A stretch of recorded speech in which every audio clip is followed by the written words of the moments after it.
after complete installation of wet chemical system. Now it is ready for testing.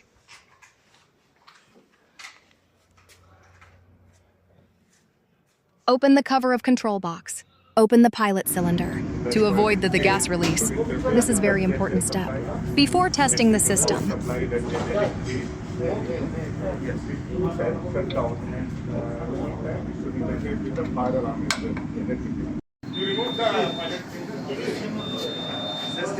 pull the mechanical lever. Fire alarm activated. You can see the operation of mechanism in slow motion.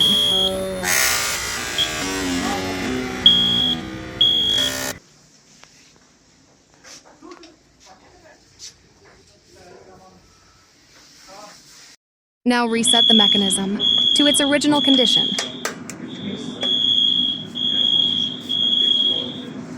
Reinstall the pilot cylinder.